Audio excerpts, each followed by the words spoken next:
Hello everyone and welcome back to another episode of Talking Trusts.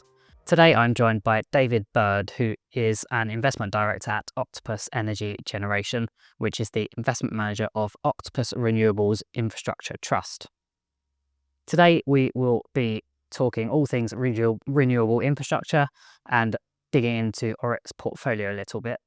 David, thanks for joining me today. Thanks very much for having me. So I wanted to start today just by getting a bit of background on the kind of wider Octopus group within which yourself and co-manager Chris Gaydon sit. Could you just give us a sense of kind of the scale that Octopus has and how that kind of deep expertise kind of benefits yourself and the trust? Yeah, certainly. So I sit within Octopus Energy Generation, which is the fund management arm of the broader Octopus Energy Group. Most people probably know the Octopus Energy Group as a supplier of electricity and gas to domestic properties across GB, but it's actually part of a much bigger, innovative, technology-led group of businesses operating now increasingly globally. And so having our fund management team of 150 or so people sat within that much bigger business with thousands of employees, it gives us a much deeper level of understanding around the broader value chain within energy. We can talk to people who are talking to end customers. We can talk to the people who are building some of the technology that helps the system operate on a day-to-day basis. So that insight and expertise is something that we're able to leverage and bring to bear. I think the other thing that's also really valuable being sat part of this broader Octopus Energy Group is, particularly in the British context, they're incredibly well connected to governments and to regulators. So again, it gives us a much deeper insight as to what might be coming down the track, which we can then use to inform our investment decisions in the way that we're managing the assets. And in terms of kind of the team that manages ORIT specifically, how much experience do they have, and what do they kind of bring to the team, as it were? So when you look at the team within Octopus Energy Generation, the team was founded in 2010, but there's actually many people who've been working in the renewables industry for longer than that. I've been in the sector for over 15 years now, and my co-manager Chris Gaydon has been in the industry for more than 20 years. And if you look at the 8 to 9 dedicated people working on ORIT, again, there's a wide range of lengthy experience in the sector. But what's really valuable is the broader expertise within that team of over 150 people we have in Octopus Energy Generation. And not just the number of years of experience they have, but where that experience has come from. So whilst we have a number of people with finance and investment backgrounds, we've got a lot more people who've come from the energy and renewables industry. We've got engineers, people who've worked at wind turbine suppliers, people who've worked at developers. And we integrate that experience from our broader asset management team all the way through our investment process. So that means if we're going to go and buy an operational project, we can use the expertise of our team to make sure the assumptions on technical performance we are putting in are valid. If we're going to go and build a new solar or wind project, again, the people who've got that experience of selling those turbines to the market can make sure that we've got our contracts in the best place possible to protect our investors. And we use that expertise all the way through the lives of the assets, through to the ongoing management, and, for example, coming up with more innovative ways to manage spares and make sure that we're getting the very best out of these assets for our investors. And one of the benefits of ORIT's investment strategy versus, say, peers is its diversification. Now, that's both geographically, you have some exposure to the UK, but also to countries such as Ireland, Germany and Finland, but also by asset as well. So you've got some wind, you've got some solar, etc. How important is this for ORIT, and what does it kind of bring to the portfolio? So we think diversification within renewable energy is just as important for investors as it is when you're looking at your investment portfolio more generally, and particularly on the technology and geography. So the reason we're focused on wind and solar on the technology side of things is because we're very clear that those are the technologies which are going to be the backbone of our energy system for decades to come, and also the ones where there's the most opportunity in terms of new projects that need to be built. But rather than just pick one of those two technologies, when we again look at how the system is going to be, we are going to need both wind and solar. And whilst it's pretty clear that solar produces much more in the summer than it does over winter, perhaps what people are less familiar with is wind follows the opposite pattern. It's much windier in general over autumn and winter months than it is in the summer. So having those two technologies together in one portfolio really helps smooth volatility of cash flows within the year. But it also helps reduce volatility year on year. What we've seen quite repeatedly over the past few years is that you tend to find the years when there's a little bit less wind than you expected are on average sunnier than you expected, and vice versa. So again, having those two technologies together provides a reduction in volatility for investors, which we think is really beneficial. And then on the geographical side of things, you see the same again. So that diversification of different weather patterns, a year where it was perhaps less windy in Scotland, it might still have been very windy in central and mainland Europe.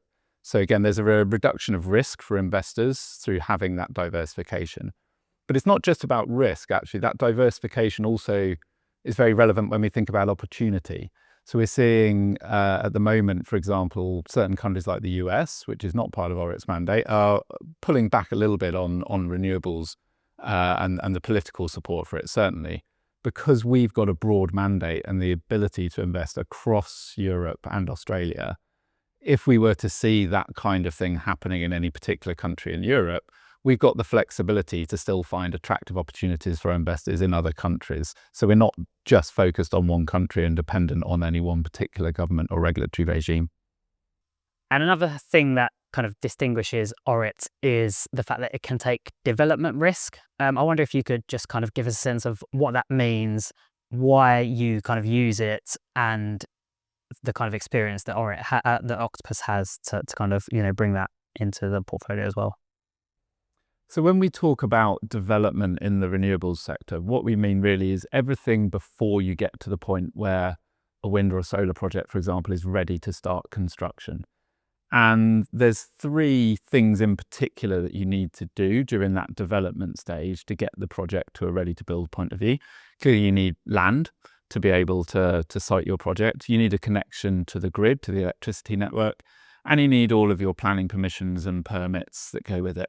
And those three things are really the binary risks that sit with a development opportunity. There's still lots of work that you need to do after that in getting the right contracts in place and getting the right route to market and revenue strategy. But you significantly de-risk your project through getting those three things. And within ORIT, we can put up to 5% of the portfolio into assets or companies that are taking those development risks. And the reason we think that's attractive to investors is a couple of things mainly. Firstly is the enhanced returns that you can get from that sort of activity. It comes with more risk, but we've got a team that's got the expertise to manage those risks and therefore can offer investors really attractive risk-adjusted returns to go with those investments. And secondly, we think it provides really good optionality for investments that we might choose to make later on in the stage of asset lives. So those projects that we are funding the development, ORIT will have the option to take those projects forward into construction if we want to, and if that's the right thing to do from a capital allocation point of view at the time, but we're not obliged to. So with a relatively small amount of capital, not only can we earn a return that looks much more like a 2, 3, 4 times multiple on money rather than a sort of an IRR in the, say, 8, 9% range, we also then have the choice. Do we want to take that project through into construction and benefit from not having to pay an external developer a big risk premium to be able to take on their project? And continuing with that kind of developer assets, can you just give us a sense of kind of what excites you about that part of the portfolio? So one of the great things about development is it's the place where we can have the most impact, both in terms of bringing new, clean, affordable generation onto the grid, which is clearly going to make a big difference to society, but also, again, for investors. It's where we can offer some really interesting enhanced return. And also, by developing projects ourselves, we can make sure that all the details of those projects are benefiting from all the experience that our team has gained over the years in what makes the really best projects compared with an average project. So we can bring all of that expertise to bear. when I look at the portfolio we've got on developers right now, I think that the most near-term excitement is with our developer based in Finland, which is called Nordic Generation, that we've recently supported with the second round of funding. That platform has already got some projects coming through that have got their local permits. And so there's a few more I's to be dotted and T's to be crossed, but we should see some projects coming through and being ready to build over the next 12 to 18 months or so. And again, we'll have the option to either build those or not. And if we look a bit further in the future, one that I think is quite interesting and unique within ORIT's portfolio is Simply Blue Group. So they're focused on projects that are certainly not likely to be being built over the next year or two. They're focusing on floating offshore wind and then also some sustainable fuels projects, which might use the power from big offshore wind farms to produce maybe the airline fuel of the future, for example. And that's really exciting because although it might be quite a while off, it is going to be solving some of the really sort of tricky bits of the energy transition that are perhaps less straightforward than switching to an electric car or just reducing the amount of gas generation we have on our grid, for example. And you recently sold 2 Polish wind projects with an impressive IRR of 30%. Do you kind of feel like this kind of validates kind of ORIT's valuations during what has obviously been a kind of challenging period for the sector? So certainly that Polish asset sale, it validates a number of things, the valuations being a key one of them. Certainly there's been questions in the broader alternative income space and in infrastructure and renewables around valuations. That asset sale shows that we were, if anything, being at the conservative side at the time with the valuation of that asset. That doesn't mean that we think our entire portfolio is 20% undervalued or anything like that. But we've demonstrated with further sales. We sold a Swedish wind farm as well at above our holding value, and again with a strong return to investors. The other thing I think both those asset sales validate is the strategy that we launched ORIT with at the outset back in 2019, which was not just to buy operational assets and sit on them and take the income and pay it out as a dividend, but to be much more active, to fund projects earlier in their life, to add value through building them, to add value through putting on contracts for selling the power that they generate, and then opportunistically to look to recycle capital out of those assets. And then we can go again if that's the right thing to do for investors. That's always been part of the strategy, to be more active in managing the portfolio. And those asset sales we've achieved have really validated both the strategy, but also our valuation process, and that the net asset values are robust, and that share prices at a discount to net asset value really don't reflect any problem with the underlying quality of the assets or the valuations. And kind of taking a step back to look at the sector as a whole, what do you kind of see as the key drivers for clean energy and also for kind of ORIT and its portfolio moving forward? So what I think is clear and is now widely accepted is that wind and solar are the key electricity generation technologies of the future. They're here right now. They're already the most cost competitive, but that we need a lot more of them to achieve the ambitions that society and that governments have for clean, affordable, secure power systems in the future. So we think there's a huge opportunity in the sector, and for ORIT, with our mandate that has that increased focus on developing and building projects, to be able to capitalize on that opportunity. Clearly, where we're sat right now, the investment trust renewable sector is going through a tricky time, and we've recognized that shareholders are not seeing the share price performance that they would hope for or expect. So we and the board are very active in doing everything that we can to try and address that concern. But if I look at the energy sector and if I look at ORIT's mandate, I think we're very well positioned to capitalize on the opportunity ahead of us, provided we can deal with the specific issues in the investment sector at the moment.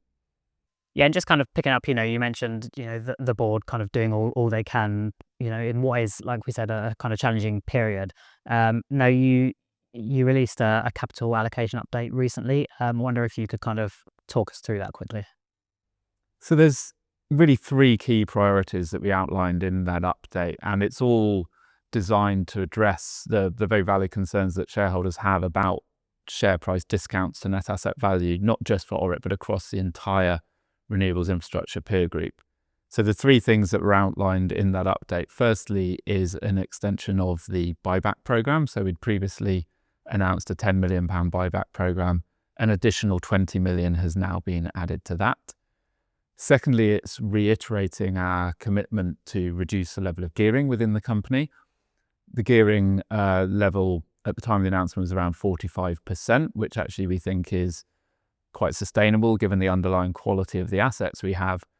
But we have committed to bring that number down to no more than 40% over the coming months.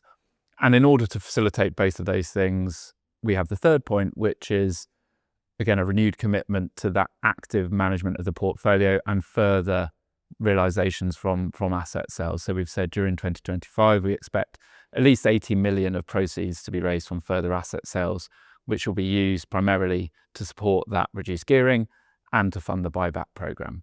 Now, that doesn't mean that we're ruling out making any new investments, but clearly from a capital allocation point of view, the hurdle for any new investments is very high when our shares are at the level they are currently. So any new investments we do make are likely to be relatively small and concentrated on parts of the portfolio that we think offer much higher return than the average across the existing portfolio. And an example of that is the recent follow-on developer investments we've made into both Nordic Generation and BLC Energy. So those are opportunities that we think a small amount of capital carefully targeted right now can still offer a really compelling return compared with the alternatives such as buybacks. David, thanks for joining us today and sharing your valuable insights. Thanks very much for having me. Now, we have a recent research note on ORIT, which was written and published in January on the Kepler Trust Intelligence website. So do feel free to check that out if you need more information on ORIT. And obviously, visit ORIT's website to kind of get a feel for the portfolio. Thanks for joining us today, and we hope to see you soon.